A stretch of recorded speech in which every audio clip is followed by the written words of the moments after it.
a Samvidhan Samalochan. This is a lectures 18. I think this is a very special day today. We are celebrating the International Women's Day. In that context, we are taking a topic making of Indian Constitution and the contributions of women members in the Constituent Assembly. I think this is a very important topic and important day to us. I think in the for this special day we are requested to Dr. Rehnamal. She agreed. I thanks to Rehnamal and another uh, academic person, Dr. Aparna Chowdhury. She agreed to moderate this lecture. I think these lectures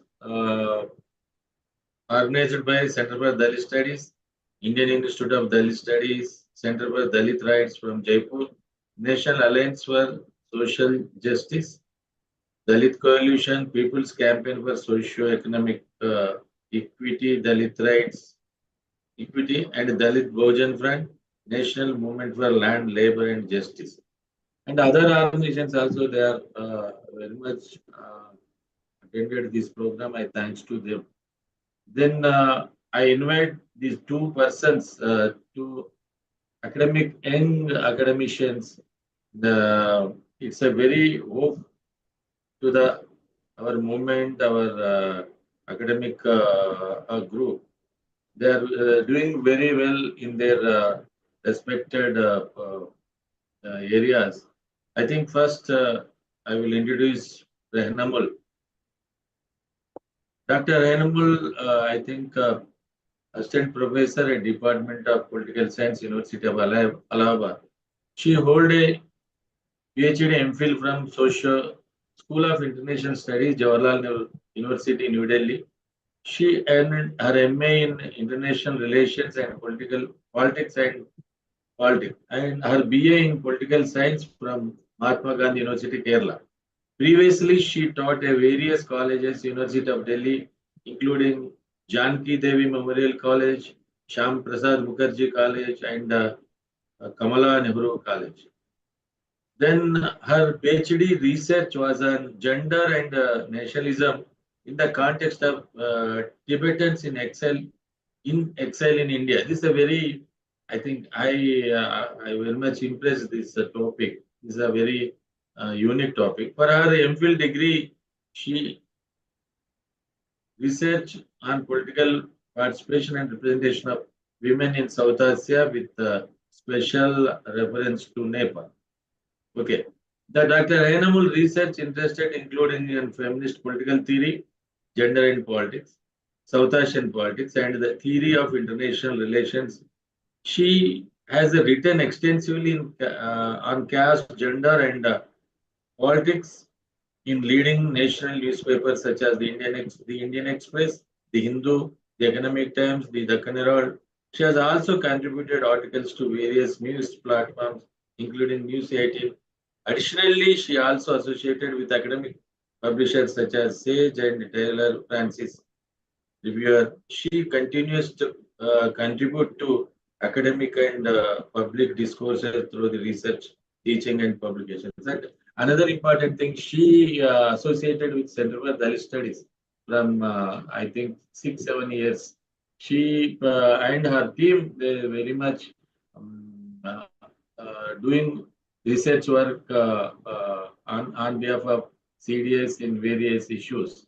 I thanks to Rehna on this context and in general also. I will introduce Aparna ji. I think if any thing wants to introduce about Aparna, please Rehnamul take a chance to introduce Aparna. Then I had some Dr. Aparna Chaudhary, Assistant Professor, Department of Political Science, University of Allahabad. She has pursued her Master's, MPhil, PhD from School International Studies, Jawaharlal University, Delhi. Our areas of interest include West Asia, India foreign policy, social media, gender, artificial intelligence. I think I will stop here. I will welcome to Aparna Chaudhary to take a thank you. Hi, a very good evening to all of you. Thank you so much, sir, for such a nice introduction. And yes, it gives me immense pleasure to moderate this particular session since my dear friend Rehana Mool is the speaker for this particular session. So obviously, I am also interested to hearing from her views. And the topic that she has chosen to speak for today's lecture, I think it's quite relevant one. When we talk about the politics of representation, right? So first question comes when women are the 50% population of this world.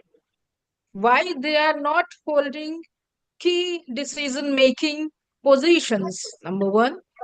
Number two, why their labor is not included as the productive one? Two. And third is when it comes to certain cultural norms, belief, value system that has been inculcated in us, like giving women secondary or perhaps subsidiary status. This is the third aspect. And fourth aspect is my favorite one, political voices of women at political forums. When we go through India's demographic composition, we find yes, sex ratio is still alarming. But still, despite this particular fact, we don't have enough women representative either in parliament or in state legislative assembly. So these are the four particular aspects that I wanted to highlight before the beginning of this particular lecture, and I am sure my dear friend Rehana Mool will underline all these four aspects with a special reference to women representative or women candidates in the constituent assembly. As far as some factual information, as we know, in the constituent assembly there were 15 total women there, representing different voices, different communities of India. But at the same time, when we see, it was not even 10% of the total members of the Constituent Assembly. So number itself is actually alarming. And it tells, yes, there was a representation of women, but it was nominal only. Nominal. And perhaps I just want to give a hypothetical situation. Just imagine if 50% voices, if 50% women would have been there in Constituent Assembly, what could have been the outcome of that, right? So these are the some particular aspects that I wanted to highlight here before the beginning of the lecture, and I will not be taking much time because I know Rehna Mool is the speaker for this particular session. So, and Rehna is her work, her CV is actually sparkling when it comes to representing caste issues or discussing gender issues. So over to you, Dr. Rehna Mol. And after the session, we will take few question and answers from your side and questions from the audience side. So I will not be taking much time. I don't want to be an obstacle between you and the audience. So over to you, Dr. Rehna. Thank you so much, Aparna. But just before starting, I just would like to know what is the allotted time for the lecture.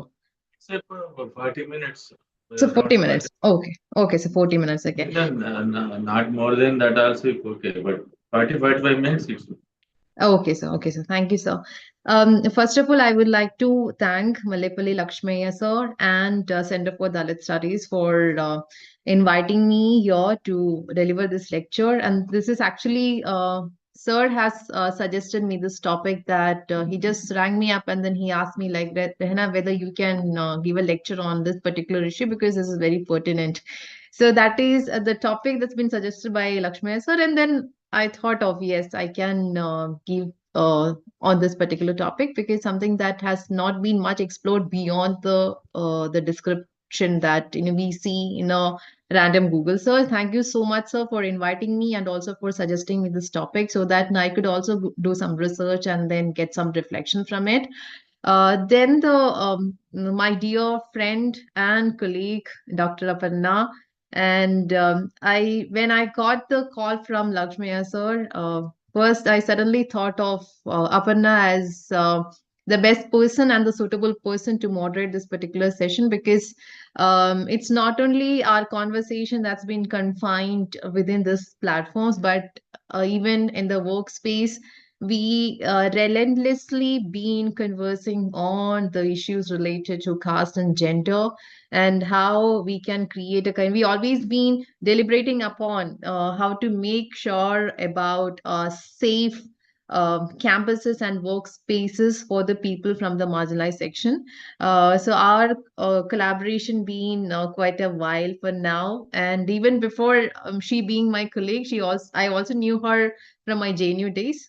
We've been there, and she was there, and then we used to meet. And now, like, and as a colleague, it gives me a different pleasure because of the fact that there is a kind of a women collective, and women collective with an emphasis upon the intersectionality and intersection analysis. So it's always been a great pleasure to have you, Aparna, here, and then you have readily accepted when I asked you, like, whether you could moderate the session or not. So thank you so much for that readiness and also that mind. And I can also see many persons, like, whom I know and collaborate at one point of time. My friends, I know many of them. I could see, but before taking all the names, I just would like to start the conversation on this particular topic, because it's just now, I think, yes, 30, 35 minutes left. Um, if I look at this particular topic, the women's representation or women's contribution in the Constituent Assembly, the analysis can be in different dimensions. One is that we can look at it more descriptively, which is also very important in terms of what all are the contribution that the members of the Constituent Assembly, women members of the Constituent Assembly, given, especially in terms of how they have raised certain pertinent issues in Constituent Assembly to make the Constitution more inclusive and accommodative, and also to make the country more progressive and inclusive. And so I will be focusing a little bit on what are the pertinent issues that they address in Constituent Assembly. And secondly, I will also be trying to give a certain analysis in terms of some of the theoretical models that is related to women and representation. And lastly, I'll also give a critical perspective to this, because there are some gray areas where they should have done better, or they should have addressed a little bit more elaborately. So I will be dividing the sessions in this way. I will structure this lecture in this way, and then I will conclude saying that, like, how should we go about to make a better gender perfect society. Um, Before getting into the description of, how the members raise what all are the issues, every time when we talk about feminism, feminist theory, or the women's contribution, there is one particular problem comes in everybody's mind, is that how gendered our society is, how gendered our minds are, and how gendered the epistemology that is revolving around us. For example, before we think about the women's contribution, when we imagine constitution, in the common parlance, in the popular imaginations, the first thing comes to our mind when we talk about the constitution is the constitution fathers, the constitutional, the founding fathers of the constitution. And that itself shows that how we socially conditioned in order to mainstream the contribution that being made by the males. And this kind of a platform is also the way to deconstruct those gendered minds. And that's what, when there's a discourse on feminism, people started now deconstructing that gendered minds by saying that not the constitutional founding fathers, but also the constitutional founding mothers, or the constitution of foundation in which how the females or the women have contributed to. So I just would like to start with that particular proposition that in Indian society, there is a kind of a gendered construction that is revolving around the mainstream gender hierarchy and domination. And of course, the discussions and deliberation around women, their contribution, and especially the occasions like International Women's Day always give us a kind of a space and time to reconstruct those gendered minds. And we shall start with deconstructing our gendered the spaces with emphasizing more on the contribution of women and how they have contributed in making the society and spaces equal and inclusive. So that is one of the major propositions that I would like to put across, that deconstruction of the gendered minds and deconstruction of the gendered society. And if you look at the Constituent Assembly, the context within which these members have crossed the glass ceiling and came into the Constituent Assembly is also very important, because that was a time where India as a society has been male streamed, and there was not much about the kind of the movement that we could see at this point of time when they were struggling with the gendered or the caste structured society. Of course, when there was a colonial time, and though there was a colonial modernity that has catalyzed or been instrumental in terms of uplifting the people from the marginalized sections or from the other gender, there were many hardships and the struggles, especially in terms of grappling with the patriarchy. And those 15 members, and that way, can be considered as the most important heroes of that point of time. And many of these members were coming from different diverse background, and that is also one of the highlights of these 15 women, as Aparna has initially said, that there were a total of 15 members in the Constituent Assembly, of course, which is not even up to the 10%, which is less than even 10% of the total membership. But the 15 members coming from diverse background has also been one of the reasons why we do have a comprehensive document like Constitution, where we have not only talked about the rights of Indian citizens, but also bringing in that intersectional identities within which we can ensure the equality and rights. And some of the themes, so here comes the diversity of the women members, and then how it has been instrumental in making the themes that they have discussed having a kind of a different multifaceted dimension to that. And some of the themes that they have discussed, of course, one is the rights of women. And because again, there are certain conceptual framework within which we can understand this feminist contribution. For example, when I say that they have talked about the rights of women, that actually comes from their situatedness. There is a concept in feminist political theory that situatedness and self-reflexivity. And when we talk about situatedness and self-reflexivity, that means that you being a woman, knowing the lived experiences will have an impact on the kind of discourse that you put forward. And in that way, we can see that the members of the Constituent Assembly have talked about the rights of women, having a reflection on their own lived experiences, having the reflection on their own exclusion, the experience of exclusion that they have lived through.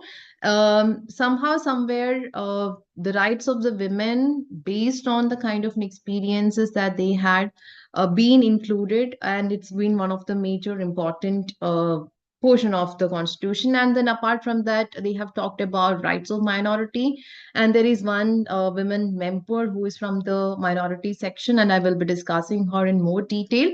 But again, having her own lived experiences of being a Muslim or being a member of the minority section, how she has also tried to address the kind of the aspirations and the problems the minorities at that point of time were experiencing or witnessing. And then, of course, there are other very themes like issues of bonded labor, representation.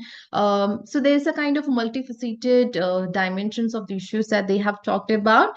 And if you see the composition, this is also something that we can also critically think about. But at the same time, we can also be at least have certain kind of a respite that there was one Dalit woman and one Muslim woman in the 15 members, the women members Constituent Assembly, and the highest number of women were from United Provinces.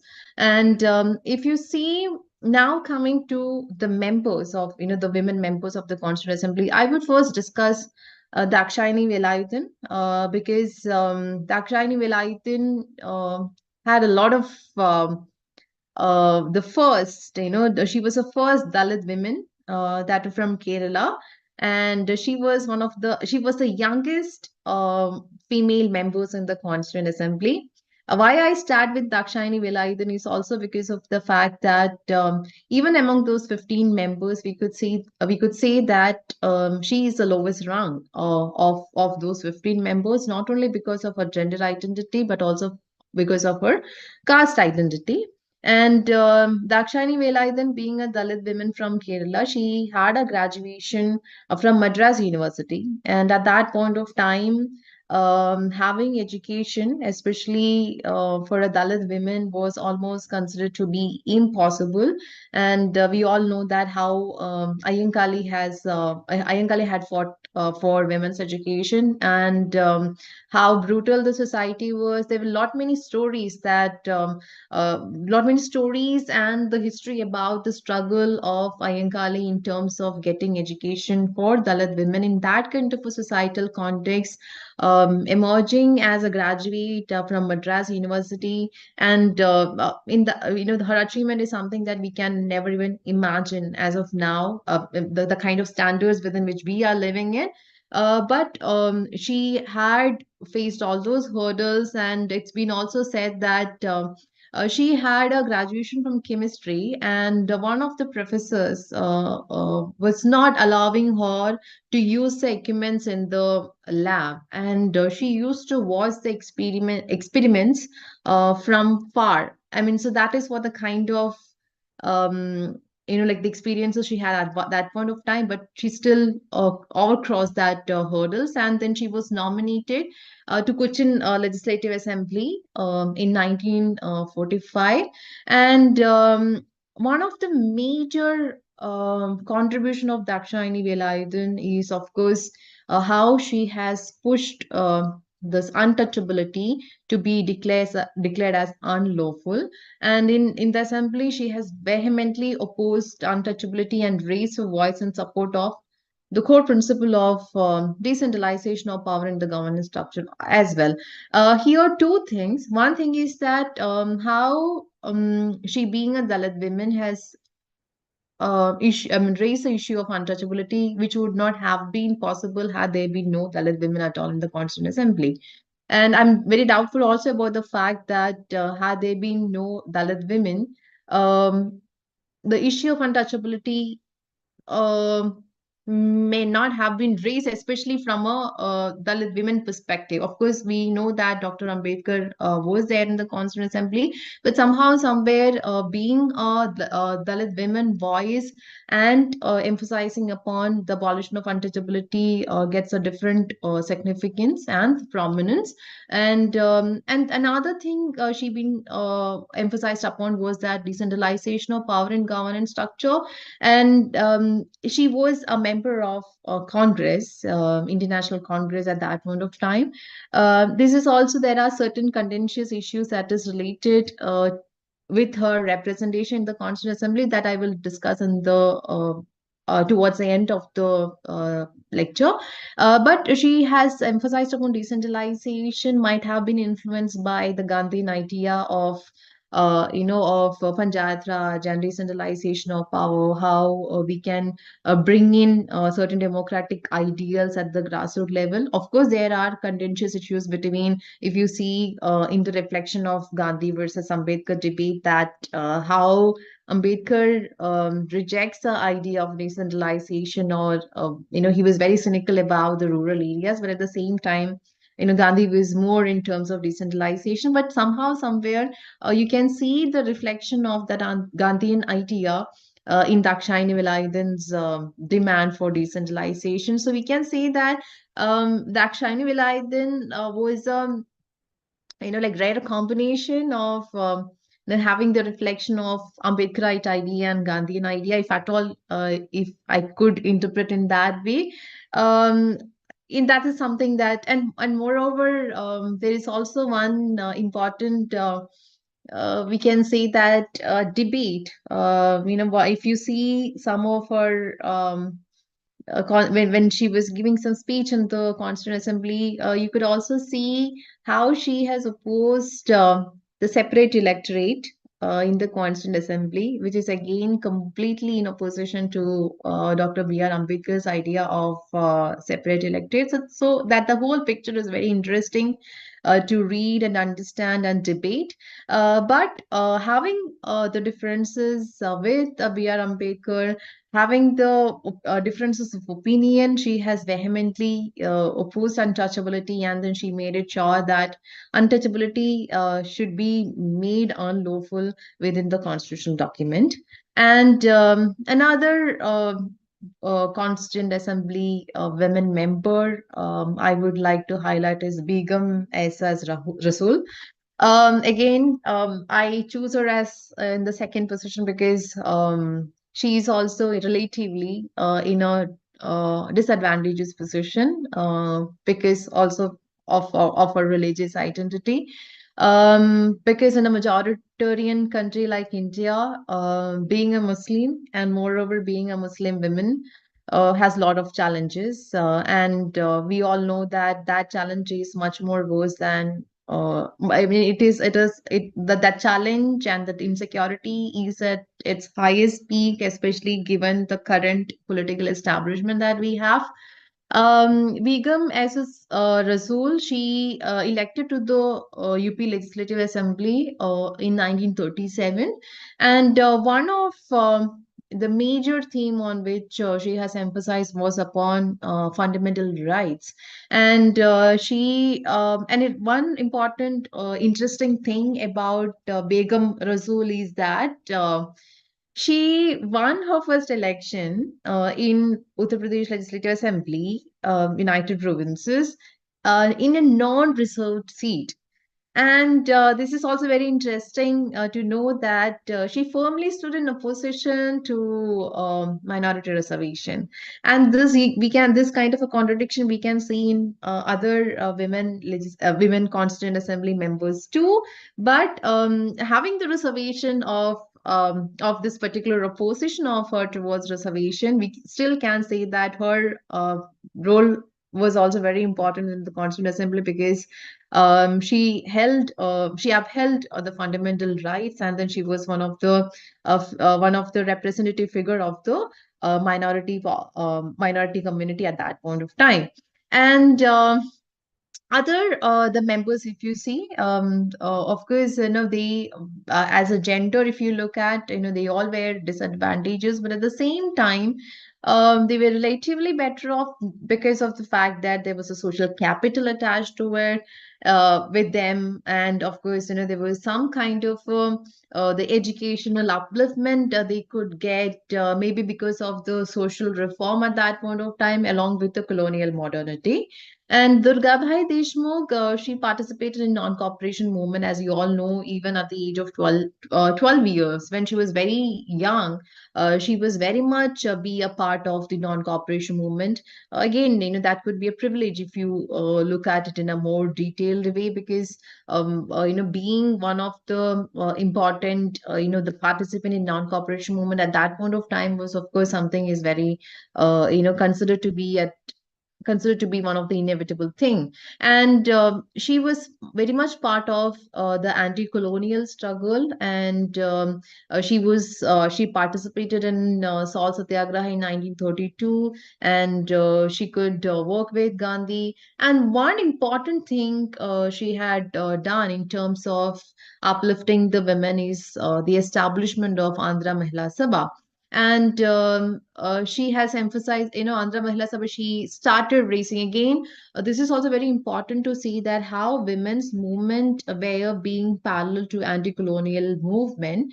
There also we can see, we can bring in certain kind of a critical perspective where how the gender emancipation and anti-colonial struggle had gone in hand, or whether it did not go in hand, or like what are the major issues. That is a different research area. But we can say that Durgabhai Deshmukh, along with her anti-colonial struggle, had emphasized upon creating different a separate separate women association, and then how she has emphasized upon the fact that the empowerment of women is also something very important. It is also as important as anti-colonial struggle. And she has another important thing that she has emphasized upon was that the role of Supreme Court as a guardian of the Constitution.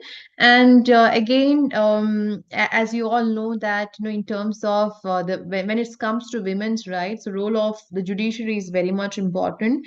And again, if you look at it from a critical prism, very recently, just 2 days back, there was one verdict that's been given by Allahabad High Court, where the court has asked the rapist to marry the victim. Then you can understand that how much like the judiciary can play a vital role in terms of ensuring the rights of the women. And in that way we can say that she was a visionary, because she knew that how the judiciary can play an important role in terms of upholding the rights of women. And she has emphasized in that way upon Supreme Court as a guardian of the Constitution, Supreme Court as a guardian of the ensuring gender rights. And moreover, very importantly, she has also, along with her emphasis upon the role of Supreme Court, she has also laid emphasis upon the establishment of separate family courts in India.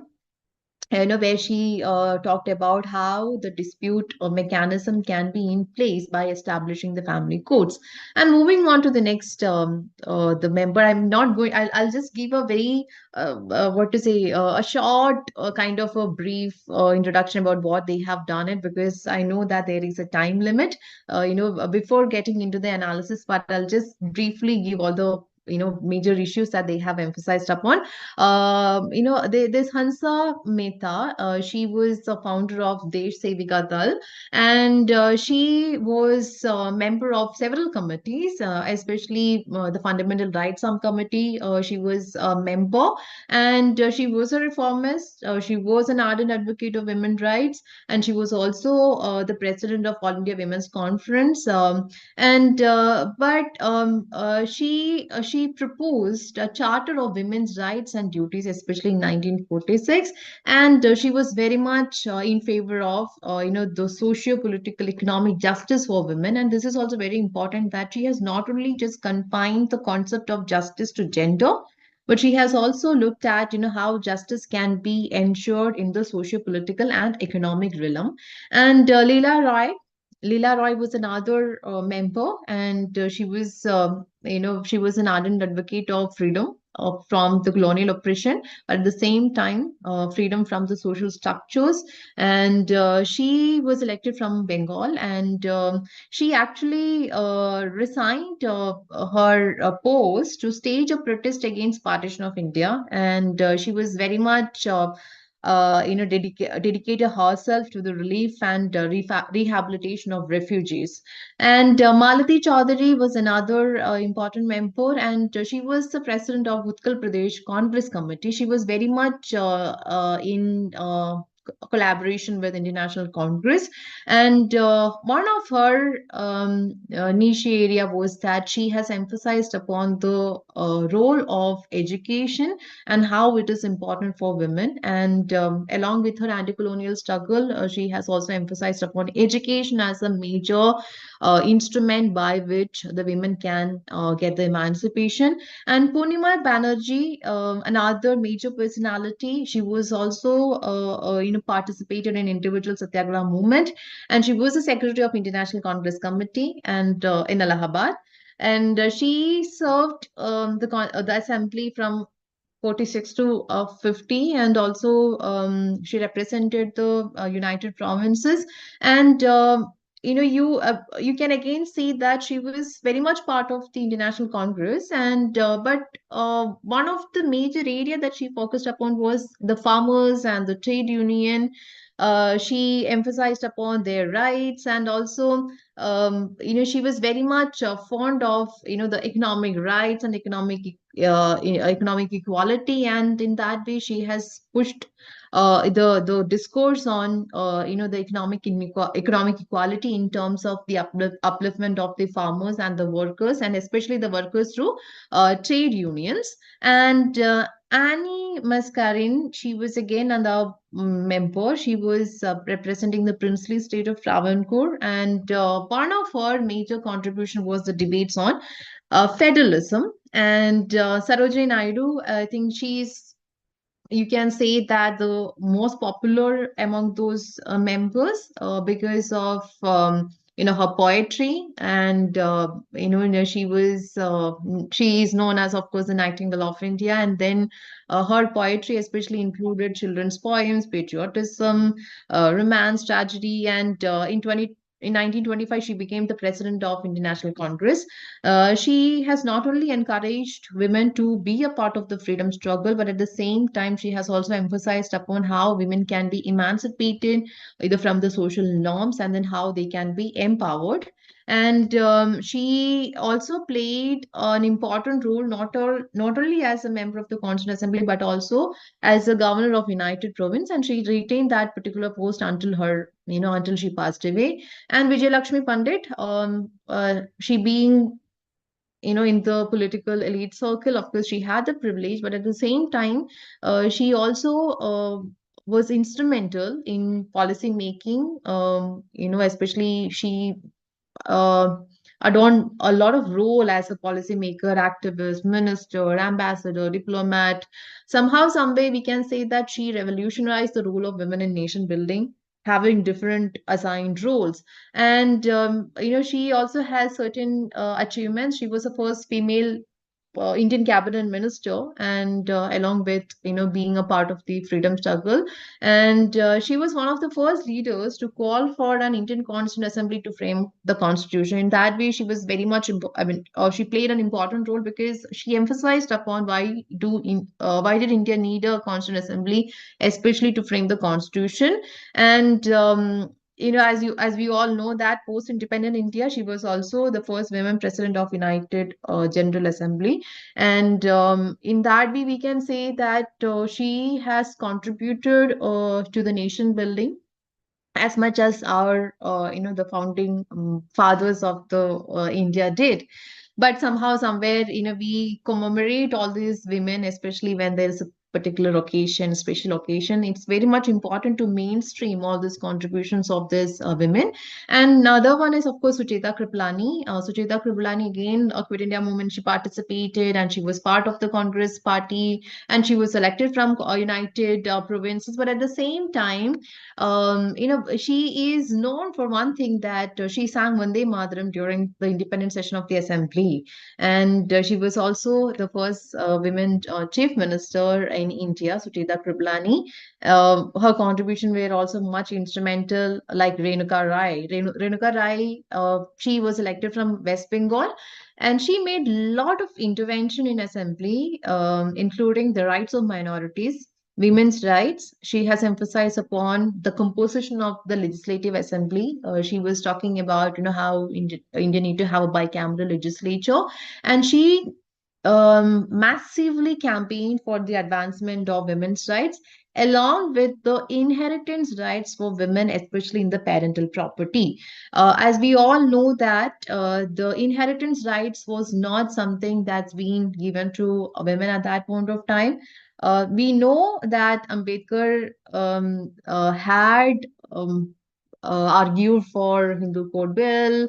He had talked about the inheritance right, but we rarely know there was also one women in Constant Assembly who ardently advocated for the inheritance rights for women in the parental property. And then you have Rajkumari Amrit Kaur. Rajkumari Amrit Kaur, one of her major contribution to international movement was that she participated in Quit India movement, and she was at the forefront. She had organized several protest and procession. She was also imprisoned for almost 20 months, and but she had tried to advance the socio-political rights of women, and that was very noteworthy. But Rajkumari Amrit Kaur, if you look at, if you critically approach her understanding, one of the contentious issue that been raised is that how she was not in favor of reservation for women. Again, that we can discuss at the end of the towards the end of the the lecture. But now this was a contentious. This remained a contentious issue that how she being a woman have had opposed women reservation. And then Kamala Chaudhary again, she was a Hindi story writer. She participated in civil disobedience movement.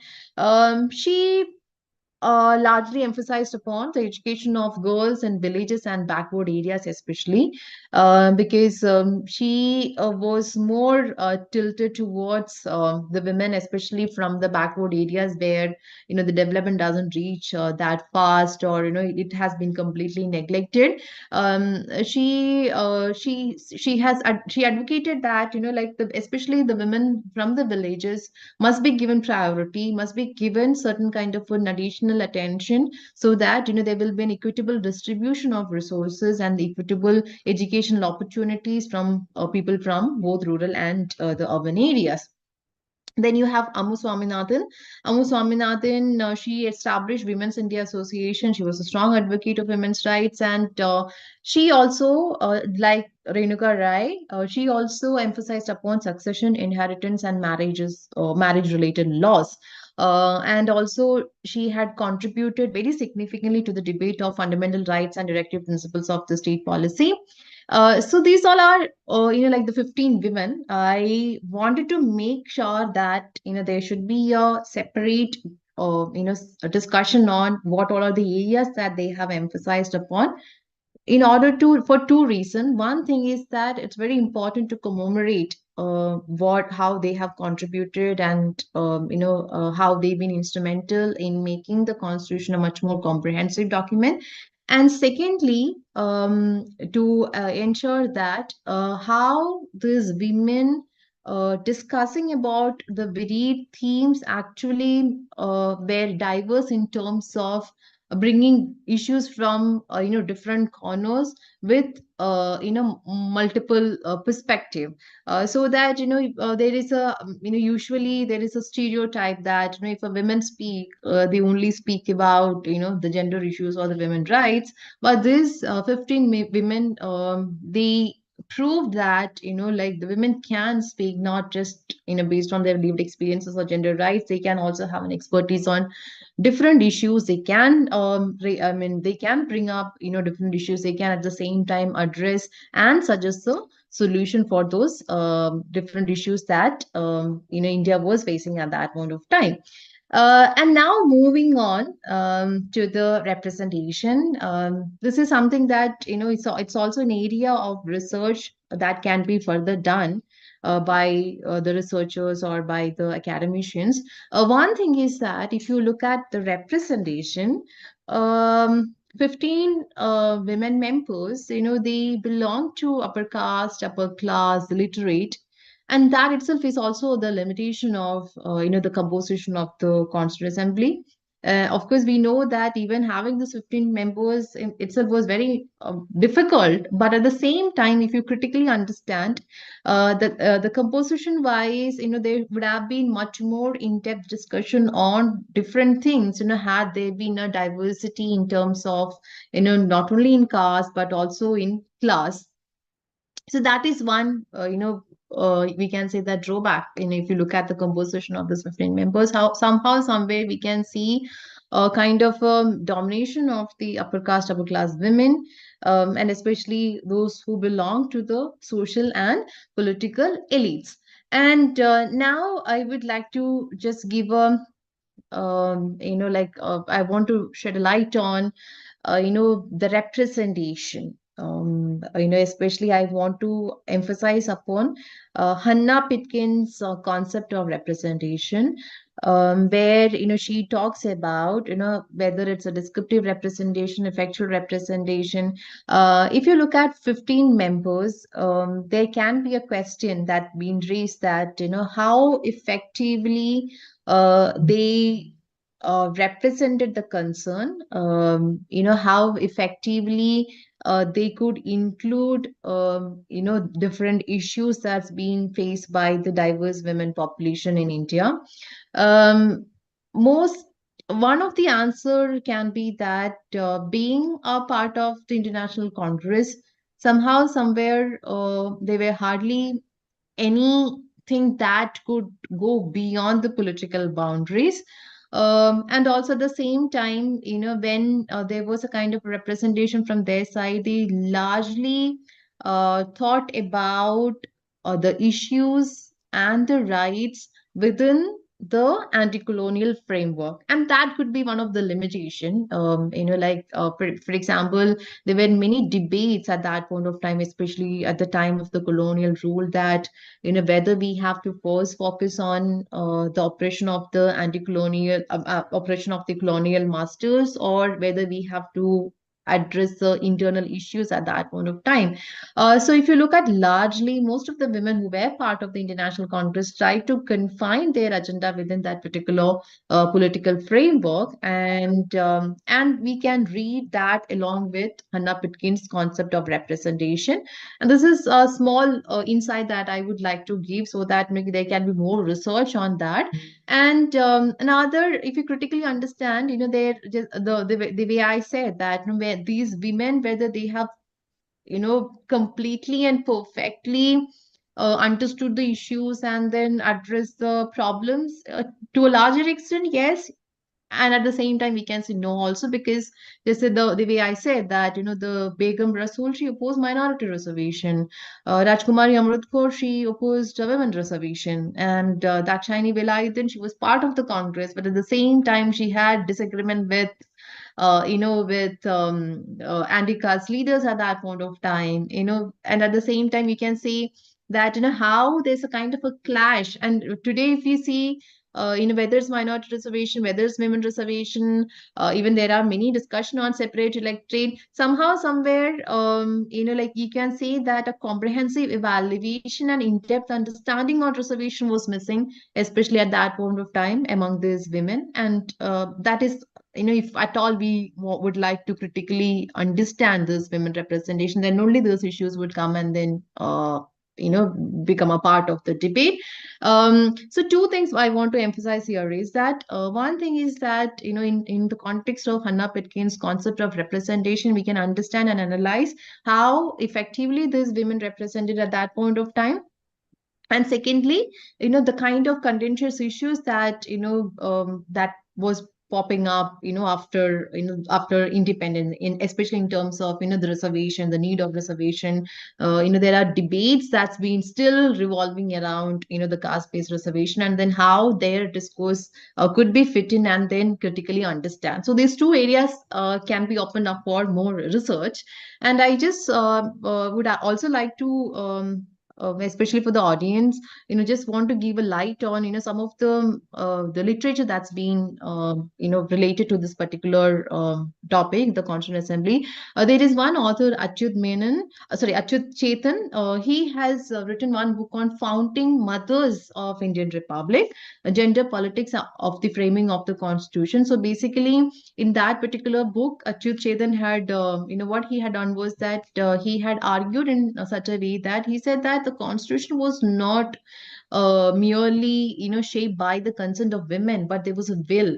So, how he is building up the arguments, and he says that each article of the Constitution represents a critical point of intersection in the history of Indian feminism, and it is being shaped both the will and dissent and consent of the founding members, where he is trying to highlight upon, how there was a kind of a critical point of intersection, especially in the context of Indian feminism. And there is another author, Christine Keating, one of her books, which talks about like the women in Constituent Assembly said, framing the post-colonial sexual contract, democracy, paternalism, and the state authority in India. She, in that way, she talks about, she highlighted, this is again very important, very, what to say, like very interesting point that she makes is that the founding fathers of the Constitution actually entrenched the constitutional subjugation of women, which means that he says that the Constituent Assembly somehow, somewhere reached a compromise. Women were given equality in public life through fundamental rights, but there were discriminatory personal laws were kept in the private sphere, and that still continue to subjugate women. So, what Christine Keating is saying is that somehow, somewhere, the founding fathers, they have looked upon the power structures in the public domain, and they could not intervene much into the discriminatory personal laws. And if you still look at, you can see that a section of women still being subjugated because of that private discriminatory personal law. And what Christine Keating is saying, that the constitutional founding fathers have not paid much attention to that. But here comes the importance of especially three women members, Rajkumari Amrit Kaur, Hansal Mehta, and Begum Rasool. They actually, tried addressing this particular issue of personal discriminatory law.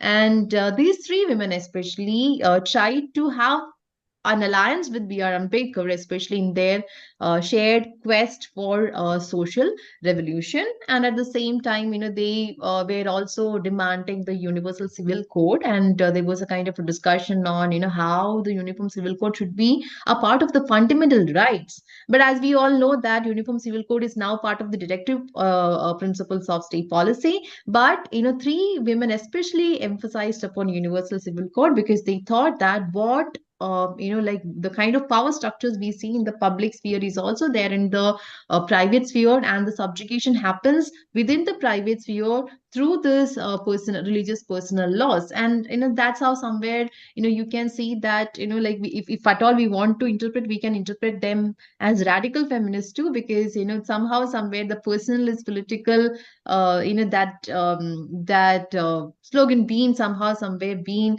inculcated in the debate in the Constituent Assembly even before the radical feminism have become an important discourse at the international level. So I will now just conclude. I mean, it's been already like I have already taken the time. So my point here is that it's very important to commemorate those contributions, and at the same time, how do we take their struggle and how we take their discourses a step forward, especially at this point of time.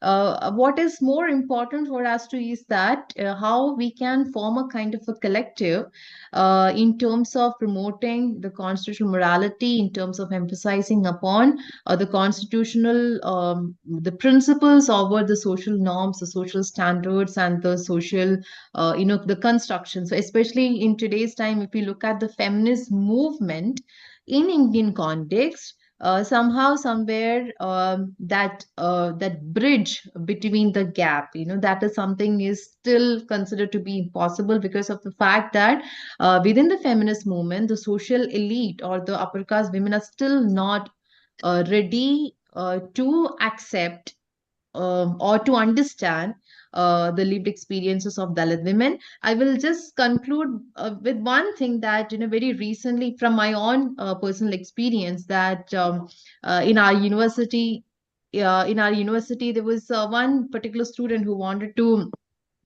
do a research on Dalit women, and but some of the faculties, the faculty members, they were not ready to allow the student to work on intersectionality.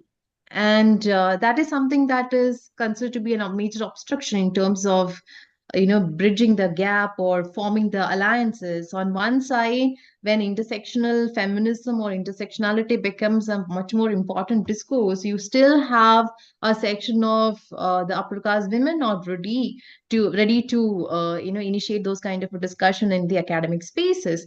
And that's what where we also have to look at that, the way there was a diverse opinions and diverse experiences in the Constituent Assembly. It is also very important at this point of time that with differences, with dissent, how we can create at least a minimum consensus and construct an alliance so that we move towards a better, safe, egalitarian society for both men and women. Thank you so much. I'll just stop here. Uh, Thank you so much, Dr. Renamol, for such a contemplative and intellectually stimulating lecture. And yes, few points that I guess from your lecture, I may say these are few connotations that I want to say here. You began with that language itself is gendered. When it comes to like constituent assembly debates, yes, language is still something, and even at this particular point of time, we haven't somehow we could not develop gender neutral language. For example, we have in Indian Constitution Rashtrapati, but if a woman becomes a president of India, what particular vocabulary we should use, we don't have. So this is the first aspect. And second aspect, you also talked about idea of decentralization in the views of Gandhi and Ambedkar. And the third most important aspect regarding representation. And in this particular aspect, you have also discussed some elite voices among women members present in the Constituent Assembly. The most important point here is when it comes to representation is even if we compare modern time and at that particular time too, like we still don't have convergence of interest between upper caste women and marginalized and vulnerable women who are coming from marginalized or vulnerable communities, right? So convergence of interest is something that we need to highlight here.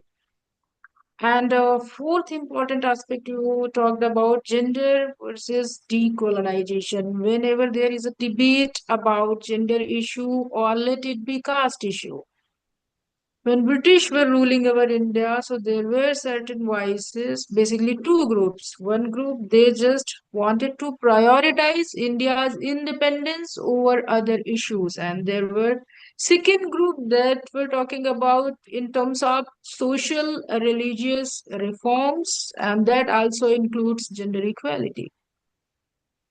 So here, this particular debate is all about, okay, fine, let us talk about some internal weaknesses that we are having. But unfortunately, these kind of discourse, such kind of discourse that we're talking about internal weaknesses or a few internal fractures that we wanted, that we needed to focus on, was somehow could not get space in mainstream politics. If I elaborate it, even in Constituent Assembly debate, today we are discussing about marital rape, right? And still it is not a punishable crime in our IPC. Just imagine if we could have had some 50% voices of women in Constituent Assembly at that particular point of time. It might have got something more concrete, right? And yes, at the last, you concluded by saying that despite having some patriarchal norms, some patriarchal frameworks, these 15 women contributed a lot when it comes to inserting some provisions regarding women rights or some other human rights issues at the same time. But still, um, at the last, as you said, when it comes to intersectionality, I am more skeptical about it. Still, I see like when it comes to voices coming from upper caste women and then vulnerable communities, basically Dalit voices are coming. There is a big difference.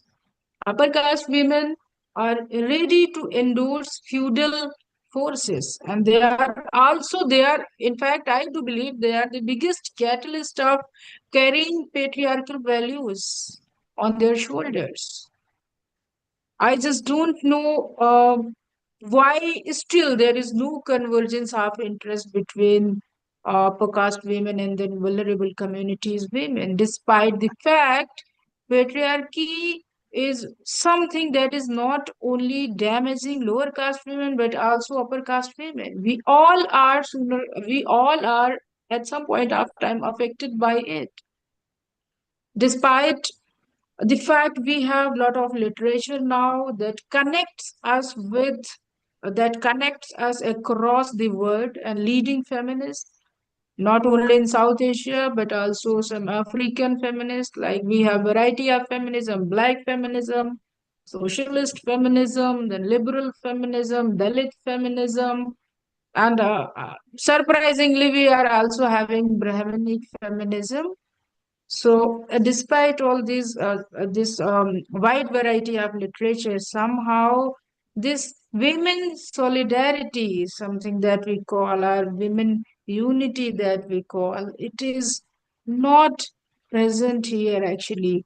And there is a line. It's a very general notion. In Hindi, we say, "औरत ही औरत की दुश्मन होती है." Maybe sometimes this particular thing is explained as paucity of resources, but rather than terming it as paucity of resources, I will say patriarchy is having bigger hand here. And when patriarchy is mingled with caste dynamics, then situation become worse. Then situation become worse. But yes, despite all these debates, despite all these discussions, yes, women who were present there, who asserted their voices in the Constituent Assembly, they contributed a lot. But yes, very surprisingly, when it comes to affirmative action, as you also highlighted, there were few of them who were not very much comfortable with the reservation for women. Whenever there is voices of affirmative action in the name of reservation, people are skeptical about it. Perhaps they believe that uh, women who are lagging behind are women who are not a part of productive forces. Somehow people explain it, these women are not willing to come forward. They tend to forget the fact that equal opportunity is something that is the determining factor. Just imagine we just cannot equate, we cannot draw a parallel between someone who is well educated from St. Stephen's or LSR and somebody who is living in Dantewada or Kalahandi. We cannot draw a parallel between these two.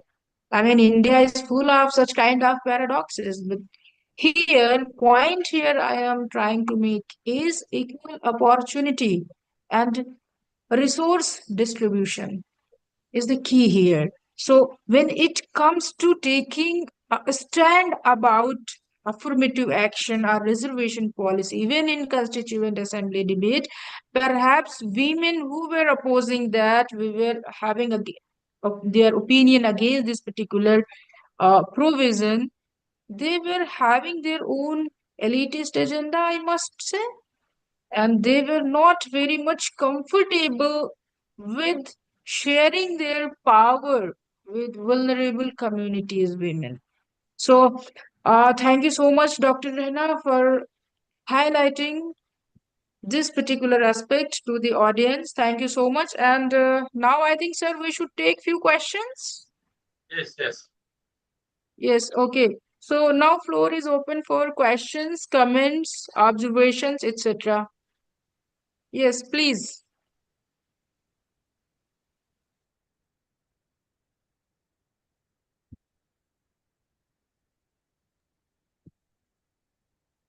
You want to ask a question, please unmute yourself.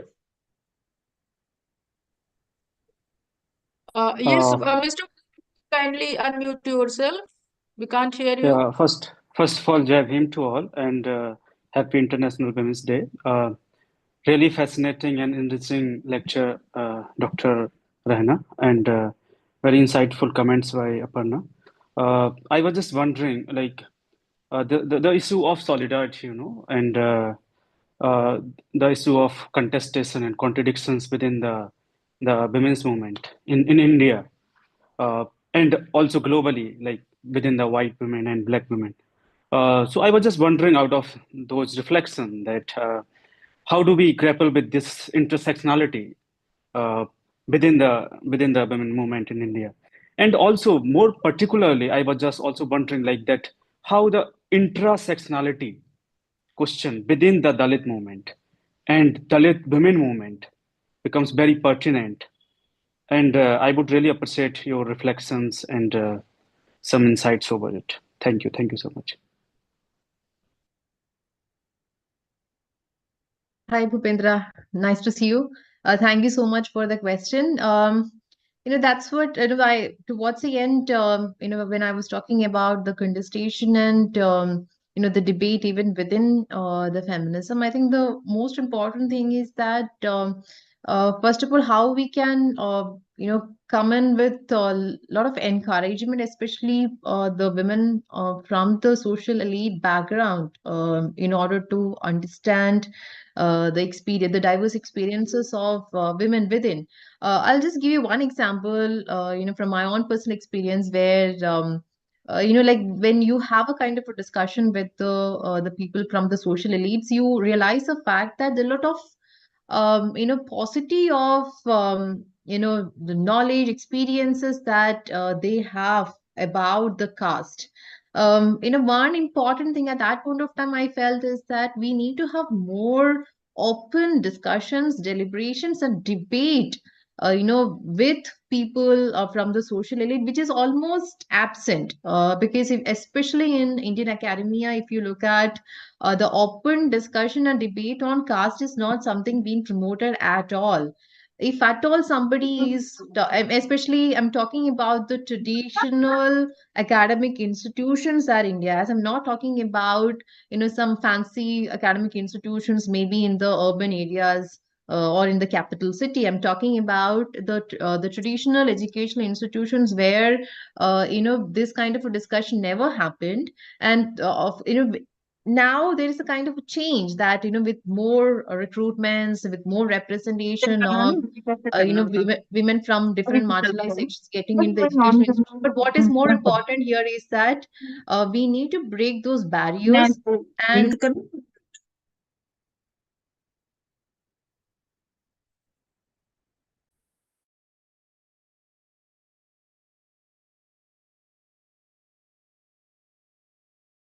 yeah, so breaking the barriers is very important, and two, three, important steps that we have to do in terms of, bridging those alliances. One thing is that the representative, especially from the marginalized section, should speak up. They should come out of that hesitation. They should come out of that fear to blatantly talk about caste and caste related issues. Unfortunately, very few speak, especially in the academic spaces. And secondly, we need to have more discussions and deliberations with the women from the social elite background. There should be more collaboration, especially in terms of research. There should be more collaborative projects. There should be more collaborative, the articles, so that from the having representatives from two different sections, somehow some way we can create that discourse. And as far as you was talking about the intersectionality, again there is also what is more important is that how we break our own shells and then come out in public discourse, and then have more discussions about what they think, what we think, that particular Marxist methodology, that thesis, antithesis, and synthesis, and that is much more needed within Dalit women circle and outside Dalit women circle.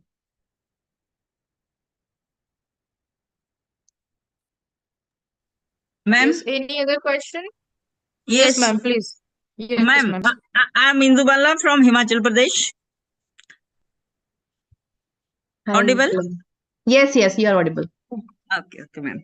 I'm very thankful to Dr. Rehana, Dr. Parna Chaudhary. In fact, I thought it is since it is International Women Day, and I make plus 364 days also. It's only one day for the ladies, because ladies are making the nation. 364 days are also Women Day. But I am very, very thankful to you, because आपने सारा history जो है bilingual will goes, ma'am. Bilingual will go.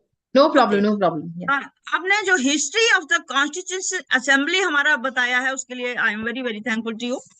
And I am very thankful to Dr. Ambedkar. First, we people are Dalits, then we are women. Can you imagine the fate of the ladies and the marginalized ladies? I want to talk about them. And today is the gratitude day to men and women also, who gave us the constitution, like the people, Jyotirba Phule, Savitri Phule, all have given a path to us for the socio-political liberation, ma'am.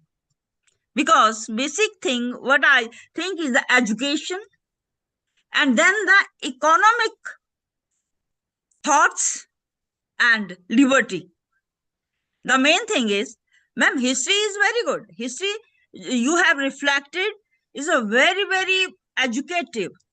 But today, the thing is, with so much of the emphasis on the women's betterment empowerment in India these days, it is time we evaluated the story of a program highlighted as a women beneficiary scheme. It relates to women's role in panchayati system, ma'am. And Haryana is a good example of measure the veracity of this claim, ma'am. The Haryana Panchayati Raj Second Amendment Act 2020 provides 50% reservation for women, and consequently at present there are 6186 sarpanches in Haryana, and out of them 3621 are males and 2585 are female. Out of these, 1437 sarpanches belong to scheduled caste and 1671 to the other backward classes and 3079 to the general castes.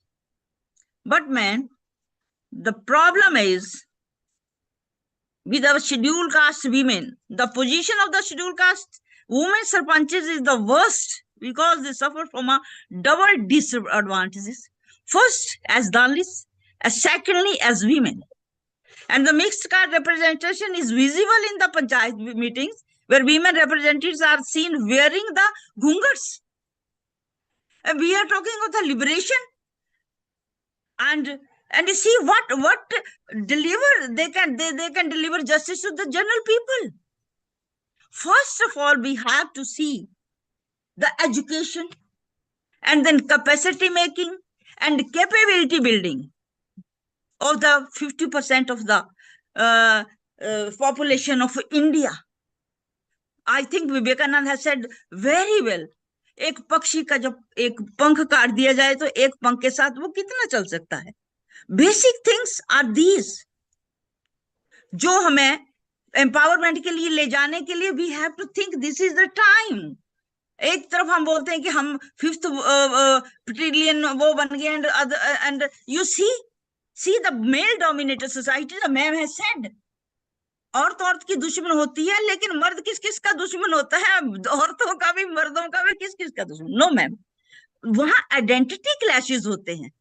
You are a unit, you are an identity, you have your own personality, you have your own things to do।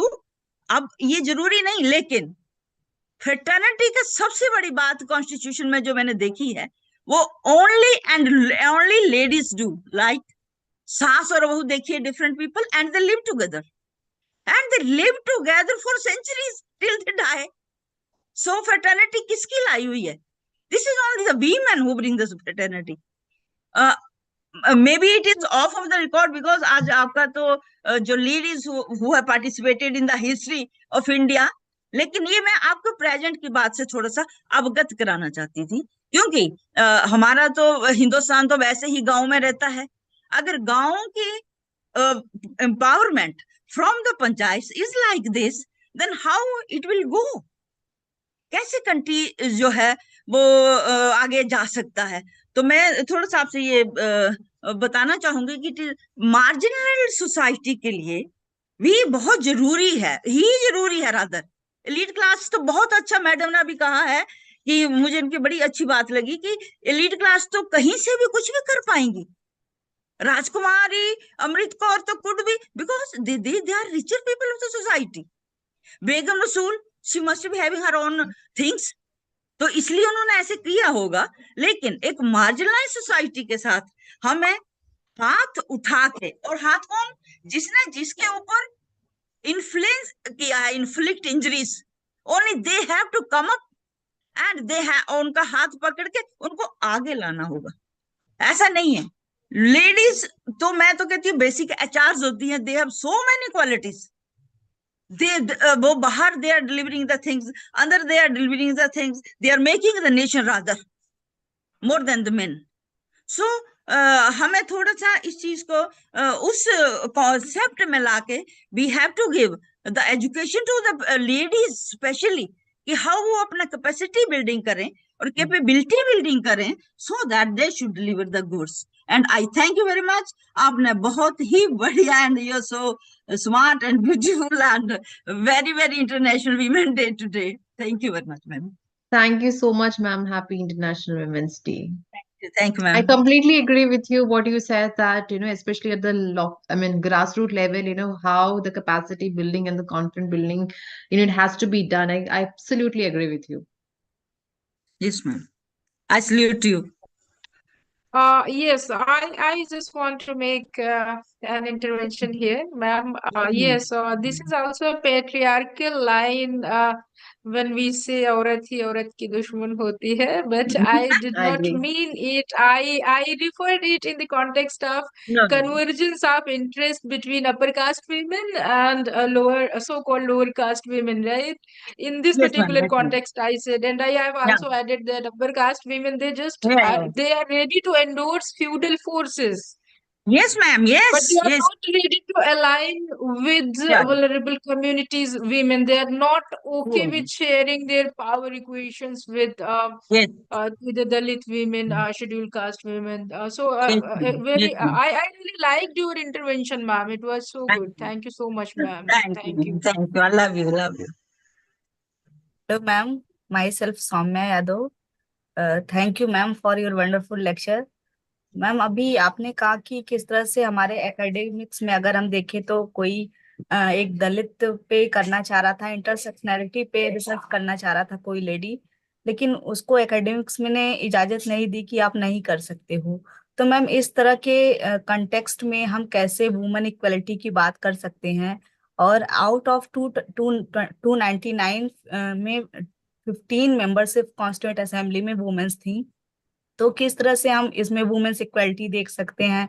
और कैसे हम ये सोच सकते हैं कि सिर्फ 15 women's जो है पूरे वुमेन्स को रिप्रेजेंट कर सकती हैं और उनकी बात रख सकती हैं, और क्या उनकी बात मानी जाएगी। और एक बार अपर्णा मैम ने एक सेमिनार में कहा था कि स्वानुभूति और सहानुभूति में बहुत फर्क होता है। जब जिसके ऊपर नहीं बीतती वो उस बात को नहीं जान सकता। कहा जाता है कि जाके फाव न फटे भी भाई ऊ का जाने पीर पर आई। तो इस तरह से मैम, और जैसे कि मनु ने और रूसो हीगल ने, बहुत सारे थिंकर्स ने वुमन को इंफीरियर कहा है। मनु ने तो यहाँ तक कहा है कि ढोल गवार शूद्र पशु नारी सकल तारणा की अधिकारी। तो मैम किस तरह से हम वुमेन इक्वालिटी की बात कर सकते हैं। रूसो को जैसे मेरी ओशन क्राफ्ट ने उनको कंटेम्प्ट किया था और उनकी बात को विरोध करते हुए अपनी बात रखी थी। तो हम देखते हैं कि रेडिकल फेमिनिज्म, फिर लिबरल फेमिनिज्म का किस तरह से दौर चलता है, लेकिन आज भी हम वुमेन इक्वालिटी को पूरी तरीके से नहीं अचीव कर पाए हैं। तो हम ये सिर्फ ये हमारा एक सपना ही रहेगा वुमेन इक्वालिटी का, या वाकई हम वुमेन इक्वालिटी को अचीव कर सकते हैं।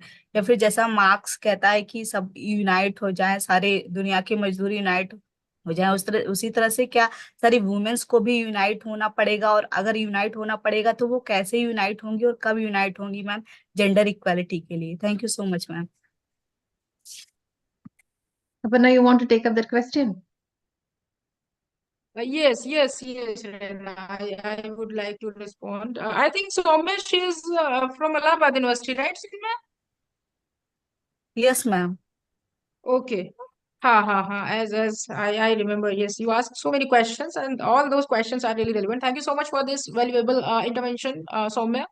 See, Soumya, कई सारी चीजें हैं इसमें. जैसे you began with my sentence that सहानुभूति और स्वानुभूति दो different vocabularies नहीं है ये. These are two different discourses altogether.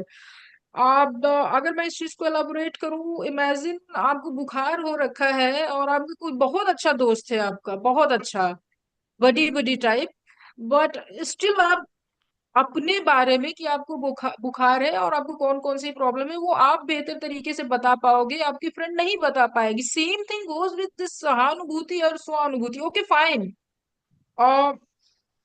Talking about our suffering, talking about our issues, talking about our agendas. We are not reluctant to align with like-minded people, irrespective of their social identities, be it scheduled caste, be it scheduled tribe, be it upper caste, be it other backward caste, other OBCs, right? Other backward caste. But given the fact, leadership should remain into our hands so that we should set the discourse. After all, these are our issues, these are our agendas. Okay, fine. If they are feeling sympathy, if they are having sympathy for our issues, okay, fine. They can come and join us. But leadership will be in our hand. Discourse will be set by us. Narrative will be set by us, not by them. Right? And your second part of the question is regarding women's solidarity. See, we should not behave like we are not living in a utopian world where we will get everything like 100% correct. नहीं होने जा रहा है ऐसा. Even two people are living together under one roof, they are having lots of differences, sometimes difference of opinions, sometimes difference of choices, sometimes several other things. जब दो लोगों में difference of opinion हो जाती तो हम ये कैसे मान के चल रहे हैं कि women solidarity में each and every women will have agreement with whatever I am saying or whatever somebody else is saying. There will be some differences of opinion, there will be some disagreements, but despite these differences of opinion, despite these disagreements, we need to find out some common grounds where we can come together and we can work together. This is the important aspect. And if I refer it in case of India, where we are talking about solidarity between Dalit women, other backward caste women, and then upper caste women. The biggest problem here is these women, they think that whatever they are facing, it's their issue only. Like, for example, upper caste women think that patriarchy is only hurting them in certain specific manner, and that certain specific manner is missing what Dalit women are facing. what other backward caste women are facing, right?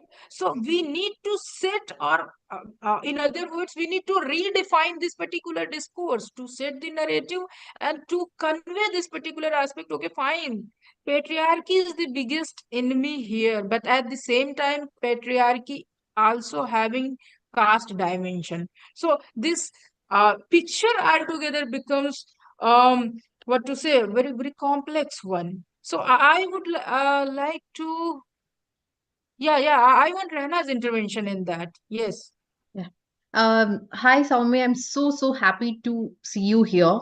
That like you being a part of this conversation, right? As you said that like how can we make the alliances, and then how can we address this issue of not properly addressing the concerns and the demands of the women from the marginalized section, and then how they've been a hegemony been constructed through the domination of those women from the social elite classes occupying the major power positions in academia or universities. I think more important thing here is that the process of change is it's already started. For example, if you look at our own university, that now a university which has never ever heard of a discussion on caste, now we have more discussions on cars. Now we have more questions, especially when they set up their own narrative. We challenge them. So we few are still there. We are having posing certain challenges to their narrative, and somehow some way they are also understanding that there are different voices, dissenting opinions coming up. And I think that what to say, that alternative discourse has already been initiated. And I think that's what where the silver lining also, that for example, there are many students who coming up to us and then saying that, ma'am, we want to work on that, we want to reflect upon this particular thing, and then we are also promoting. And I think that's what where that epistemology, the knowledge production happens, right? And when you have a better knowledge production, I think eventually things will change for sure. So my point is that we can be really optimistic, because the people from marginalized sections having an independent opinion without any fear are coming to the public spaces and talking about it. I think that's what where we can say that, yeah, there is some kind of an optimism still lying in, and then more the waves of change that is happening in the academic spaces. And one thing is sure, that we will not stop our voices. We will not stay away from reflecting upon what is wrong, what is right, and that's what where the change also begins. Okay, ma'am. Thank you to both of you, Rehna ma'am and Aparna ma'am. Pleasure, Okay, pleasure. Ajay, thank you to all. But anybody is there in the live? Please ask questions. We will conclude in 5 minutes or not more than this.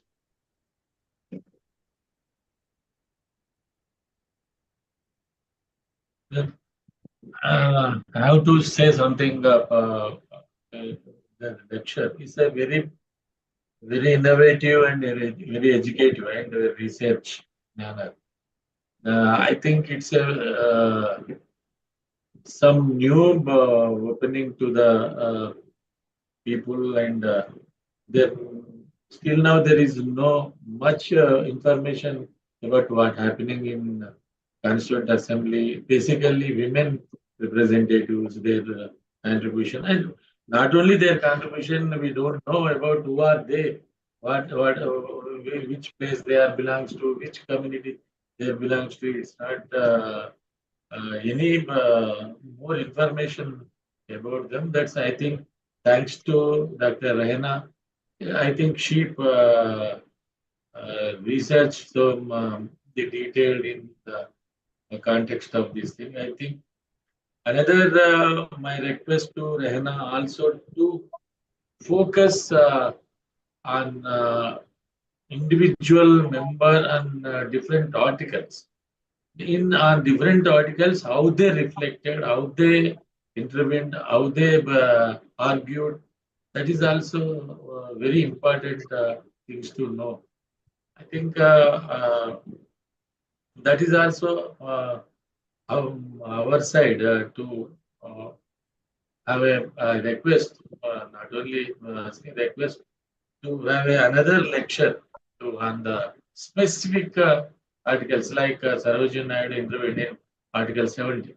Like that, so many Amrita Kaur, Daksha and Velayudan, in so many women, wrong or right, that's a different issue. Somebody against their reservations also. Somebody that Velayudan, he opposed the separate electrodes in the assembly. That's their opinion. That's we have to understanding. We have to respect their views and their. But people should know like that. I think whenever Rehana's convenient time to this thing, that is also one request from our organizer's side, and she is also part of CDS, but that's not issue. But our request is to be considered. To another thing Definitely, is sir. Anna, this is Arun. Arun, please. Yeah. Basically, it's a surprising and astonishing deliberation by the Rehana and that contributed by the Arpana, and in fact Aparna. And what exactly we need? We have to make a 15 videos of and for the each women representative of the Constituent Assembly. And I really wish to take an interview of Rehana and Arpana, if they agree. Aparna. You are Arpana. You are Arpana to somebody. She's Aparna agreed completely. So I wish to take the interview of all about all the 15 women. Really, it's surprising and astonishing. Today I attended around 3 programs already on International Women's Day, and this was really surprising. And the way Rehana explained each and everything, that is surprising. And thanks to her. Mummy has vacated the room. Sir, thank you, sir. Already they are in your place, sir. They are in Uttar Pradesh. Yeah. She's from Allahabad. I have a very close connection with Allahabad University. Yes. Sir, anyway, if anybody is there, please ask. Otherwise, we can conclude. I think it's a long discussion today. I'm very much thankful to you, Rehana and Aparna. They accepted our invitation, and they prepared themselves is a very what is the generosity. I think I will conclude. Then next session will be the 12th Wednesday. Thank you. I think Rehana will say the convenient date. Then we can have a second session on this issue. I think after 26th. Definitely, sir. Definitely. Please, this Arun Kote also is asking to each. That is also. This is also already. If somebody asks to you, already in YouTube. Already. Okay, sir. It goes to YouTube directly. Thank you very much. Thank you all. Thank you all. Thank you so much, sir, for giving me this opportunity. Namaskar, Thank you, Aparna Chaudhary ji, and thanks to Thank you. Thank you so much, sir. I think I am new to you and to other members who are Sir, related to this we are particular going to platform. 75, sir. This is the proposed by Dr. Rajshekhar Undru. Then now we are doing. Yes, thank you so much for the opportunity, sir. I am looking forward And then for next more also, if you associations have like this. Aparna ji, if you have any topic you want to deliberate, please let us Yes, sir. know. She will, sir. She will. Regarding Constituent Assembly, Thank you, ma'am. Constitution, whatever thing. Thank you, Soumya. Okay. Please suggest others also, whoever your friends are doing on the Constitution. Sure, sir. Sure. Sure, sir. Sure. Thank you very much. Thank you. Thank you, sir. Thank you all. Thank you, sir. Thank you. Thank you. Thank you, everybody. Thank you very much. Thank you to all. Thank you. Thank you very much.